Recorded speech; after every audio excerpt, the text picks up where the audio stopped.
did it. Remember recess? We all remember recess growing up in school. Recess was a time of day where you could have all the conversations that you could not have while in class. Recess is where you had the real conversations. And real conversations we're going to have. In each episode of the Recess podcast, I'm going to have real conversations explaining students and school. I'm David Mcguire, and I'll be your host. It's recess time, y'all. What's up, everybody? Indy now. Educators Conference, the Recess podcast is back. I'm excited. Typically don't see you guys on a Friday, but you got me on a Friday this time, so we're here. I'm excited to do a kickoff show for this first time but amazing conference, the Teach Indy Now Educators Conference 2021. We're excited to be here. I have a great group of panelists. One person I know, two people that I'm gonna get to know here along with you, but each of us are going to be presenters or helping shape this amazing conference. And so make sure that you register. So before you do that, if you're tuning in live, just drop in the comments because you have a comment feature about what city you're watching from. And then after you do that, I need you to make sure, if you haven't already, and we're going to tease this throughout this show, make sure you go to teachindynow.org/Teach Indy Educators Conference and register, because the conference is free. It kicked off today with some hiring things, and then tomorrow will be the big show with a lot of presentations and a lot of sessions. And so make sure you do that. And then it goes until Sunday as well. So again, if you haven't, see the link at the bottom, and we will be, it's free. And you want to join us because we're going to have a great conversation. So we're going to kick it off. For those that know me and may not know me, I'm David Mcguire. My professional job is I'm a principal at a charter school here in Indianapolis. Personally, I'm a dad to a soon-to-be 2-year-old on Sunday. And in my spare time, I am a podcast host of the Recess podcast. But I'm excited to be here. So next up, we have Mr. Kevin Melrose, who will introduce himself to you all. Wonderful. Thank you, David. And thank you to Teach Indy for putting on this amazing event. How's it going, everybody? My name is Kevin Melrose. I'm a social studies teacher at Northwest Middle School. Born and raised in Indianapolis, so I couldn't be more excited to be here today. Should I talk about my session? Tomorrow I'm leading a session called The Co-Conspirator's Guide to Abolitionist Education. I'm excited to dive in, give you a little sneak peek here in a few minutes, but for now, I can go ahead and pass it off. I love it. And this guy, I know this next guy, Mr. Patrick Jones. But for the folks that may not know you or need a reminder, Jones, introduce the folks, let them know who you are. Hey, everybody. I'm Patrick Jones, the Senior Vice President of Leadership and Equity at the Mind Trust, also the founder of Melanated Leaders. And we'll be hosting actually the Keynote panel tomorrow, where we'll have a group of leaders on the stage for you, giving you tips and tricks of the leadership trade and helping you understand pathways into leadership from being a teacher. And so Jeremiah Lockett will be leading that panel, and we'll have a great panel for you to give you their leadership story and their journey into leadership. And hopefully you'll glean some insights into your journey into leadership of schools and education. I love it. Thank you, Jones. And last but not least, Miss Wright, you're going to have to say your name again. I know we talked about it on the pre-show, but I want to make sure I get it right. So say it one more time for me. Thank you so much for asking, because I hate when people butcher my name. So I appreciate you, fam. This is Anashay, teaching Wright. Some people call me Beyonce. I'm just kidding. I wake up like that. I had to tell myself I'm fabulous. So I am Anashay. I am actually in Virginia right now with the family, but I represent the ATL, Atlanta, Georgia, more specifically Decatur, Georgia, East Side, Decatur, where it's greater. I'm super excited to be speaking. I was actually born in Fort Wayne, Indiana, and my family's still there. So just super excited and honored to be here. I will be the opening keynote for tomorrow. My 9 to 5, I am the chief disruptor and founder of Disruptive Partners, LLC. What we do is we get paid to authentically disrupt inequities in K-12 systems. I am a mother first. I am a lyricist. I am a wife. I am an educator. And I am a studier of all things systemic. And so I take what I learned from dominant spaces and I broker power, knowledge to my people, to marginalized people. And I love to do it. excited to be here. I love it. I love it. So as you can see, you all, we got a great group of people that's going to be with us. And I'm going to be working some stuff on the back end because I got to make sure that a linking stuff is working. So, but while I'm doing that, I want to jump into, and Kevin, you started it, so I'm going to let you go first. You're presenting the session tomorrow, right? So take some time and don't give them too much. Just whet their appetite with what the session is about. Right. Well, thank you. I'm so excited to talk about my topic. Last summer, I got really into Dr. Bettina Love and the Abolitionist Teaching Network. If you're not familiar, Dr. Bettina Love, she's an amazing queer Black woman that wrote a book called We Want to Do More Than Survive. It totally rocked my world, just changed everything for me in terms of my direction in education. I've always considered myself somewhat of an ally. As you can see, I'm white, I'm male, I'm cis, I'm hetero. I pretty much am at the top of the privileged food chain. But being an ally, as I discovered through my research and diving into the Abolitionist Teaching Network, is simply not enough. Those of us that do benefit from different privileges, whether we are male, whether we are white, whether we are cis, whether we are heteronormative, it is not only our responsibility, but it is our duty to put ourselves in more vulnerable positions and become co-conspirators in a sense. It's not simply enough to be allies in the fight towards social justice and equity. We have to put something at risk. We have to put our privilege on the line in order to advance our systems towards a more equitable mindset. So I'm gonna do just that, put myself out there, show what I know, hopefully get a discussion going, point in different directions and actionable steps that we can take. I know, as someone that's on the front lines teaching 7th and 8th graders social studies, I'm seeing, the white supremacy that is entrenched in the state standards that we're learning. So how can we as educators shift, what the state standards and the pacing guides are giving us and push that towards more social justice and equitable mindset? That's in a nutshell what we're going to be talking about. Do some activities. We're going to brainstorm. I'm hoping everyone walks away with some kind of actionable step that they can do. Not to say that I'm going to stop myself there. I had a good point, but I forgot. So remind us what time your session is kicking off. Great, thank you, David. So I am on the 2nd. I'm after the lunch break, so I'm from 1:30 to 2:20. I'll be much more prepared than I am just now. Listen, so enjoy your lunch, get full, and make sure you sign up for Kevin's session. That again, if you register for the conference, it's free. So why not register for a free conference? Get some engagement. Absolutely. Mr. Jones, sir, I know you're leading the work. You won't be the actual presenter, but just talk about more in detail what your group is going to be talking about, what folks can get when they listen to it, and then the time that folks that register for the conference can sign up to hear that. You ain't gonna set me up like that and ask me for the time, because I don't know. But I hope there's a schedule out there where folks can get that information. And I'm sorry for Eden, but this has been a long time coming all day. But I will tell you what our goal is essentially to shift the power dynamic education to the people who are being educated, right? And so we have to understand that in our public education system, roughly 70% of our students are people of color within Indianapolis. And so we have to understand that we want leadership at every single level of those systems to be representative of those students. And to do that, we have to prepare our leaders. We have to develop communities for our leaders, and we have to have mentoring and coaching for our leaders to get to that space. So at Melanated Leaders, we believe in community, capacity building, and candor experiences, whether that's executive coaching or mentorship, or just opportunities to get with each other and grow each other.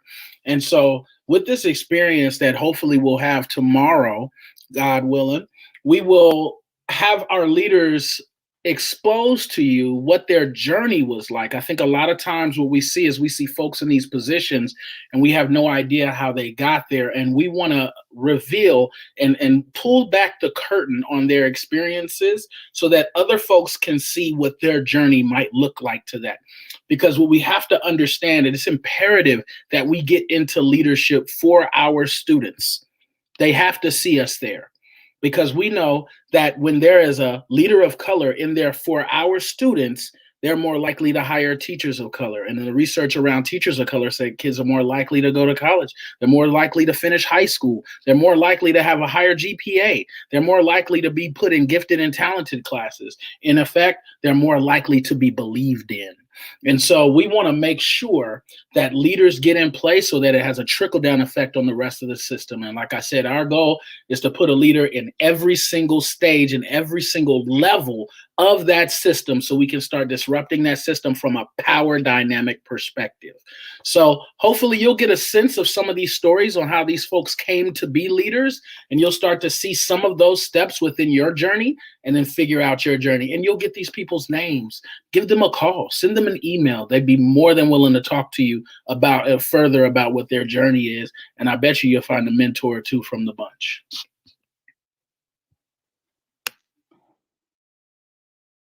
I'm gonna go to the agenda right now, and I'm gonna find the time, and I'm gonna put it up there for folks. So I'll get you that time. But Miss Wright, you're gonna kick us off tomorrow. You are the opening keynote. So look, don't give everybody everything now, right? Just again, like I said, whet their appetite. Give them enough to make them say, "Oh, I gotta tune into this." But make sure you give them the time. So what can people expect from that opening keynote tomorrow morning? I would say they can expect to be disrupted. You know, that's what we do. That's what I do. I believe mine will be the appetizer. I think what we heard from both of my colleagues, Kevin and Patrick, I'm kind of the comprehensive piece of all of that, right? And so I think Kevin, what I heard him talk about was this spectrum, right? Like I was one not too long ago where I was big on people really being co-conspirators, but now I understand that there is a spectrum. And so what I want to talk about is what it means to be a disruptive educator, right? And what it means to be an ally, what it means to be a co-conspirator, and then what it means to be an authentic disruptor. An authentic disruption is really all about the big and small ways, the big and small moves you make every day to disrupt systemic inequities. And so what I hope to do is take you all on a transformative journey, right? On an experience where we talk about examples of what it meant to me as a child to have disruptive educators, my own disruption as a mother of Black children, and then more specifically, the long-term impact of what it means. And the headline here is, if COVID was a master class, right? If COVID was your teacher, what would you have learned from this situation? Because we cannot go back to the way things were. We cannot, I will not stand for it. I will not be a passive participant. And so what we are talking about is not invitations to a table. Like I have no interest in an invitation to anybody's table. What I believe is that we as a community of diverse people should be able to build our own tables and invite the people that we need to, because those tables are symbolic of the systems. And so that's what we're going to talk about is, what does it mean to be a disruptive teacher, a disruptive leader, right? What is the power that you have every single day? What will you do with that power, right? Will you share it unselfishly with parents and students, right? Or will we continue to perpetuate the savior mentality? So we will talk about that. I am, a professional in the K-12 system, but I'm also a mother. My children go to predominantly Black schools, and they are Title I schools, and that is on purpose. We are not running. We are not going anywhere. We are going to demand change for our community, for our people, in partnership with people who don't look like me. And so what I hope is that everybody leaves with something that they can do. And so when my white co-conspirators, my white allies, when my people, when my disruptive partners say, Anashay, is there a space for me? I say, absolutely, right? There's always space for you. I need you to bring your car, right? I need you to make sure it's filled up with fuel. The space may be in the trunk, or it may be in the back seat or the passenger side, right? The only thing is that you're not driving the change and the revolution in my community. What we do is we use the resources to set people up to lead their own change. And so that's what I hope everybody leaves inspired. In this pandemic, we have learned some powerful things. We've learned the power of parents. We've learned the power of students, all students, right? We've learned the power of partnerships. And more specifically, we have now elevated the role of teachers right? Elevated the role of leaders, right? And so now we are viewed as frontline workers. And so now we have to build off that momentum. And so what I hope is that everybody is excited with some practical, tangible things that they can do the next day to truly be disruptive partners in this fight for our children. I love it. I love it. And I want to say, shout out real quick to all that. I think, listen, and one of the things about our session that we're going to talk about is this idea, like how we can become better disruptors. And so I'm going to name that. But I wanted to say real quick, I just got confirmation that we're now streaming live on the main stage of the Educators Conference. We was having some technical difficulties, but we are all good. So shout out real quick to Sarah and Blake for helping talk me through. And also shout out to Sarah, because Jones, here you go. For folks that wanted to know, you'll be live tomorrow, 3:30 to 4:20. 3:30 to 4:20. There you Shout go. out to Sarah Marshall. Yeah, shout out to Sarah Marshall and shout out to Blake. And we're going to definitely shout out everybody that helped put this together at the end of this, because we got to make sure those people get that love for definitely putting on this conference. So tomorrow, as mentioned, I'm doing this session tonight. I'll have a little lunch show, highlighted teacher voice, but I was able, I'm fortunate enough to join on with, I write a blog here in Indy called Indy K-12. And so my blog colleagues and I, Shantae Barnes and Andrew Pillow, we are going to do a session called Are You Listening? Perspectives from Black Educators, right? And I'm gonna steal Shantae real quick. I'm gonna steal her quote, because I think it sums up everything we're gonna talk about. So she said, all Black educators want is to be able to show up to work and be their full Black selves, not a version of themselves that is palatable to everybody else. Oftentimes when Black teachers and leaders go into these schools, we have to kind of turn down our Blackness. And so what we're going to talk about is this idea is we're going to make folks start listening and understanding, like, this is education through our eyes, right? Ms. Wright, as you said it, we're going to talk about how we're going to be disruptors to this system. And so we hope you guys will tune in. We're the morning session, 10 to 11. And again, it's called Are You Listening?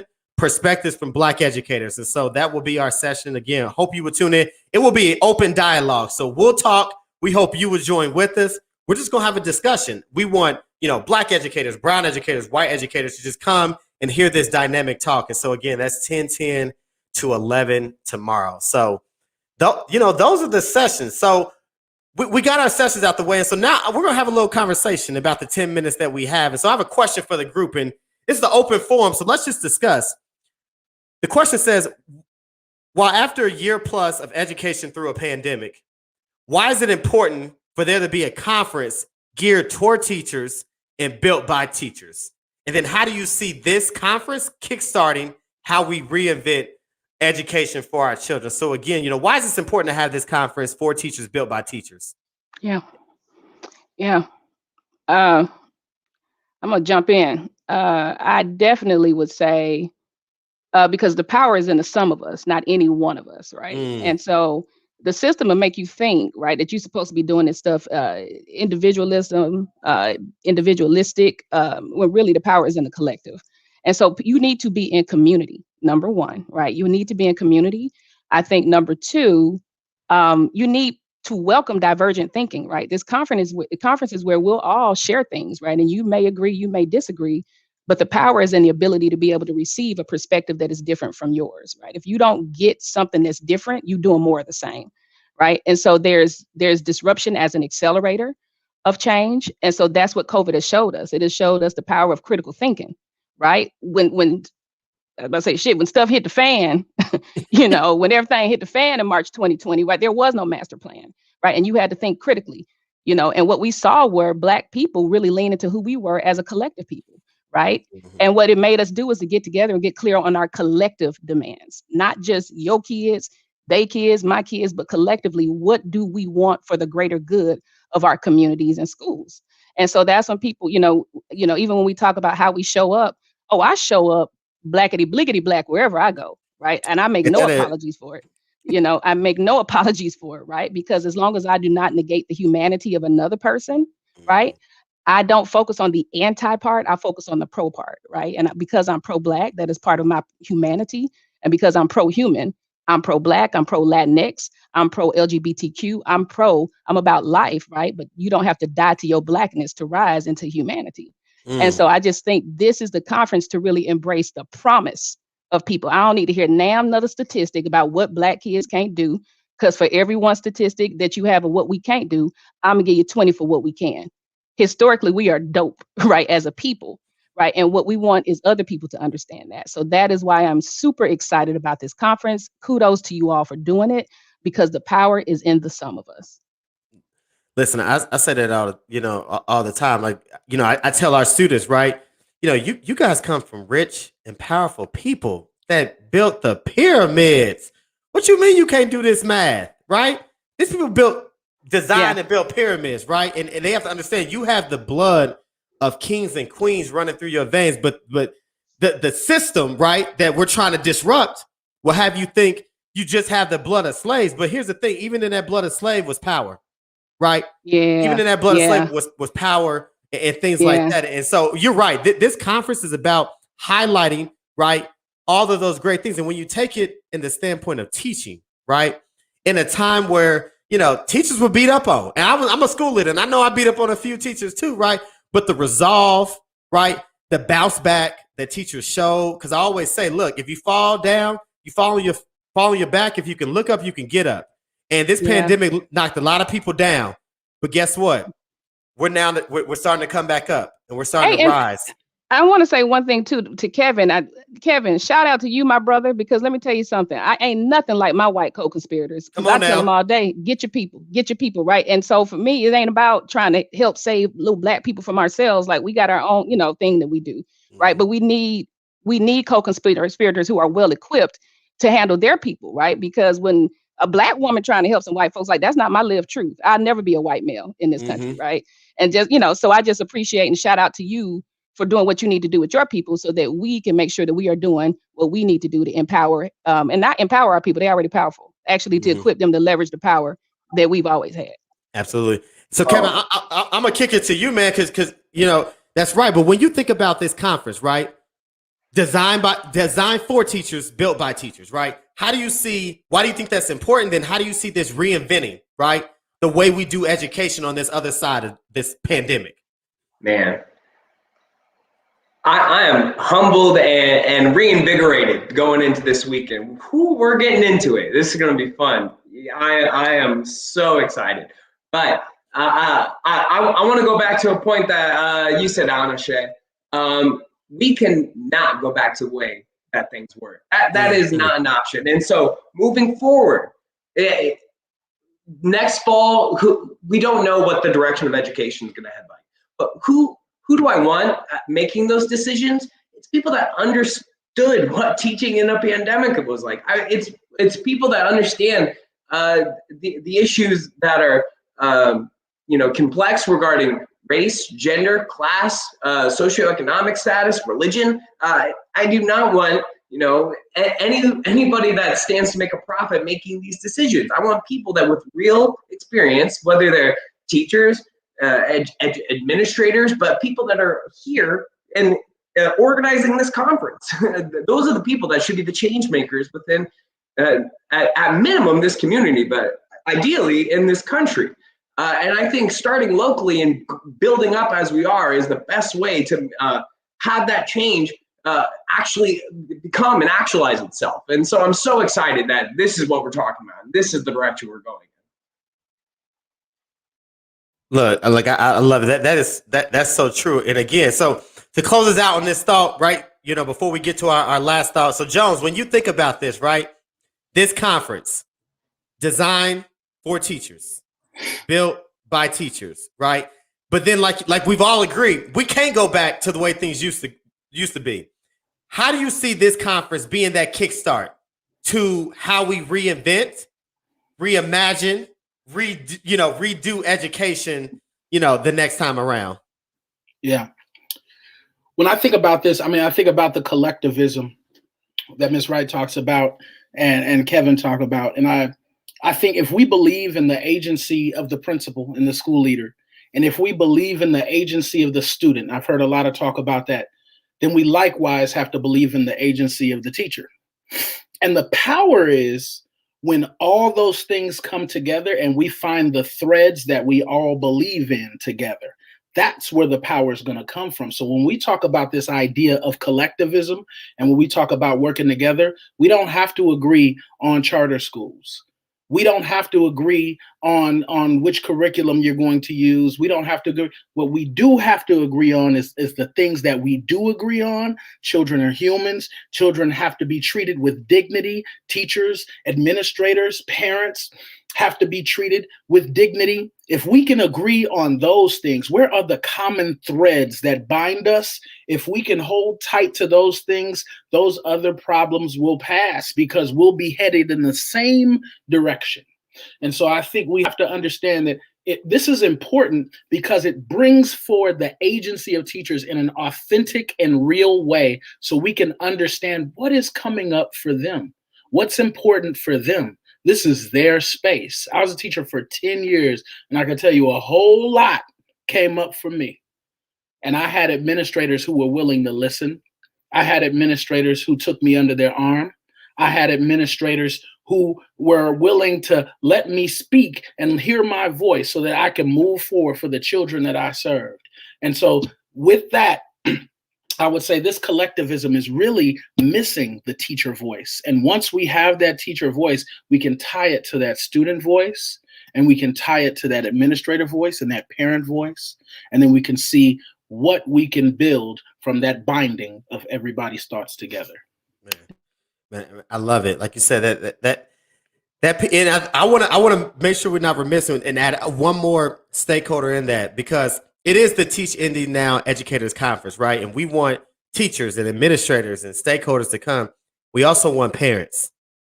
We also want parents to attend this conference, because this is how you get a better idea of what's happening, what type of training is out there for teachers, what type of training your child's teacher is getting, asking questions to your child's teacher. Hey, did you attend that conference? I heard a session about, disrupting. Like, did you hear that? Like, all these things that's why we need parents in this space too. So while it is the Teach Indy Educators Conference, and we're highlighting that is a conference designed for teachers and by teachers, don't get it twisted that this conference is also for parents and for anybody that I say is adjacent to the education space and well-being of children. So in our final 3 minutes, I want to close this out with a final thought, and it's simply this. It's an educators conference, and I mentioned in the beginning we talked about recruitment. How do you see this conference? And we're going to keep this context, to Indianapolis. How do you see the Teach Indy Educators Conference helping to strengthen the teaching force in Indianapolis? So, again, I'll go round robin again. Kevin, I'll start with you. How do you see this conference, helping strengthen the teaching force here in Indy? I'll make it quick because I would definitely want to hear from these two brilliant minds. It starts from the ground up. Indianapolis has to be a desirable city for people to want to come teach in. And how can we do that? We need to work to make sure that people's needs are fulfilled, whether that's through housing, through mental health, different various avenues that can be controlled through different government platforms. But we also need to make teaching here an attractive position, and that's more than just pay. That is respect. That is benefit. That is working conditions, and those are things that after we can all agree on the humane side, the empathy-driven direction for all our students, then we can actually take care of the real business that needs to go down regarding teaching working conditions. That is far been outside of the conversation for too long, in my opinion. You've been in this work, man, of teaching and leading, and now developing leaders and thinking about how do you see this conference, man, strengthening the teaching force, to Kevin's point, to make Indianapolis a desirable place for teachers, because you moved here, right, to teach. And so when you think about now, this conference, how do you see it strengthening the teaching force? Yeah, one thing I hope is anybody that knows me know I'm a big fan of three things. One is equitable treatment of students and seeing students as their full human selves, student achievement, and then making sure students are successful beyond the K-12 continuum. I'm about those three things. Those that talk to me know that I'm always pushing those three things. And so what I hope is going to happen in my prayer for this space is that teachers will come to our city and know we're about that business for our kids. Mm-hmm. And know that we're not going to rest until we get it for our kids. And anybody standing in our way will either move to the side or change their mindset to get down for our kids. Because one of the things I know is people, I love that Anashay talked about this. Listen, folks always talk about what our kids can't do, but the fact is Nat Turner learned to read as an enslaved person when they told him he shouldn't have to. Come on now. I'm going to tell you that the Ashango bone was discovered in Africa as the first mathematical tool known to man. And so if we want to talk about what our children can't do, like she said, I got 20 to tell you about what we can. And so the fact of the matter is the only reason why our children aren't is because of the system that is set up to design to make sure that they will not. And so we're about to go hard for these kids. And I love the fact that we're having this because I'm looking for these teachers to get ready to go hard. To get ready to go all the way in the paint for these kids and make sure that they get everything they deserve. I love it. I love it.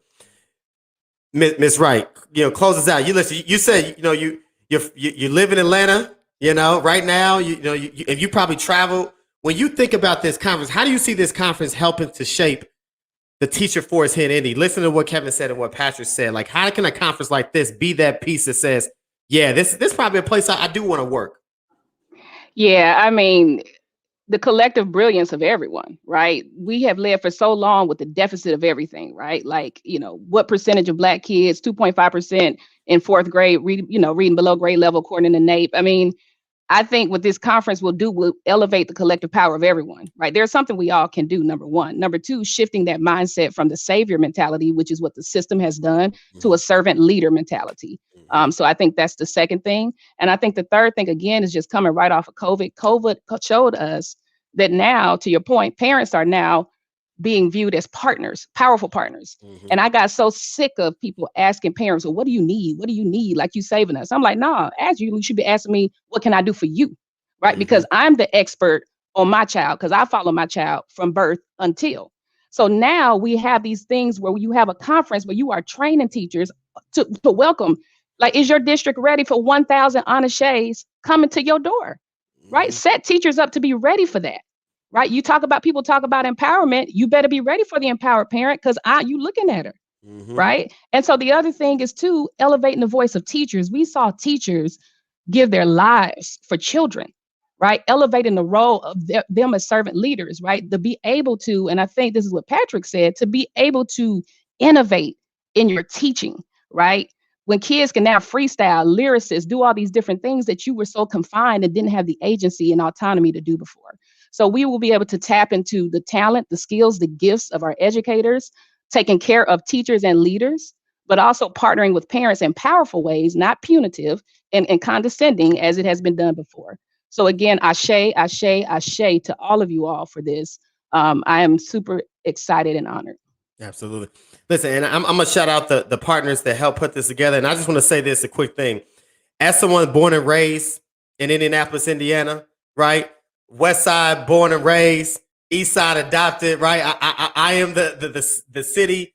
The city is me, the whole nine. Listen, you're going to see from this conference a group of educators, leaders, teachers, people like that are warriors for kids.